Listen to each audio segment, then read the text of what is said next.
Super league Kerala ഫുട്ബോളിൻ്റെ രണ്ടാം ജയത്തിനായി ഇന്ന് വീണ്ടും മത്സരം നടക്കുന്നു.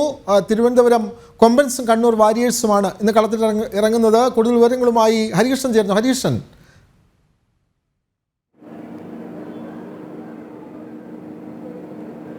തീർച്ചയായും വിനോദ്, ഇന്ന് കൊമ്പൻസ് FC അവരുടെ രണ്ടാം ജയത്തിനായിട്ട് ഇറങ്ങുകയാണ്. അവർ കഴിഞ്ഞ കളി തൃശ്ശൂരിനെ തോൽപ്പിച്ചതിന് ശേഷമാണ് ഇന്ന് രണ്ടാം മത്സരത്തിന് ഇറങ്ങുന്നത്. ഇന്ന് കണ്ണൂർ വാരിയേഴ്സ് ആണ് അവരുടെ എതിരാളികൾ. ഇപ്പോൾ നിലവിലെ കണ്ണൂർ വാരിയേഴ്സിനും കൊമ്പൻസ് FCക്കും നിലവിൽ 4 പോയിന്റ് വീതമാണുള്ളത്. ഇന്ന് ജയിക്കുകയാണെങ്കിൽ തീർച്ചയായും കൊമ്പൻസ് FC ഒന്നാം സ്ഥാനത്തേക്ക് തന്നെ വരുമെന്ന് നമുക്ക് പറയാൻ സാധിക്കും. എല്ലാ ആരാധകരും ഇവിടെ എത്തിയിരിക്കുന്നത് വളരെ ആവേശത്തിൽ തന്നെയാണ് ആരാധകർ ഇന്നത്തെ മത്സരം വീക്ഷിക്കാൻ എത്തിയിരിക്കുന്നത്. നമുക്ക് ആരാധകരോട് തന്നെ ചോദിക്കാം.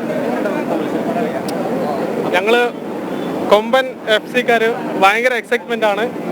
ഇന്ന് കണ്ണൂറുകാർക്ക് ബസ്സൊക്കെ സ്റ്റാർട്ടാക്കി വെച്ചോളൂ, അവർക്ക് നേരത്തെ വീട്ടിൽ പോകുന്നതാണ്. മിനിമം 3-1 നമ്മുടെ കൊമ്പൻ ട്രിവാൻഡ്രം ജയിച്ചിരിക്കും. കണ്ണൂർ ഒരു ചെറിയ ടീമല്ല എന്നൊക്കെ പറയുന്നുണ്ട്, അത് കൊമ്പൻസ് FCക്ക് ഒരു വെല്ലുവിളിയാവും. കണ്ണൂർ ചെറിയ ടീം വലിയ ടീമല്ല, അവർ വന്നിരിക്കുന്ന തലസ്ഥാനത്താണ്, നമ്മുടെ മണ്ണിലാണ്. അതുകൊണ്ട് കണ്ണൂർ ഇത്തവണ ഇച്ചിരി വേർക്കും. തീർച്ചയായും വിനോദ്, ആരാധകരെല്ലാവരും വലിയ ആവേശത്തിൽ തന്നെയാണ്. ഇന്ന് കൊമ്പൻസ് FC വലിയൊരു വിജയം തന്നെ തീർക്കുമെന്നാണ് ആരാധകരെല്ലാവരും പറയുന്നത്. നമുക്ക് കൂടുതൽ ആരാധകരോട് ചോദിക്കേണ്ടതുണ്ട്. ഇന്നത്തെ മത്സരങ്ങൾ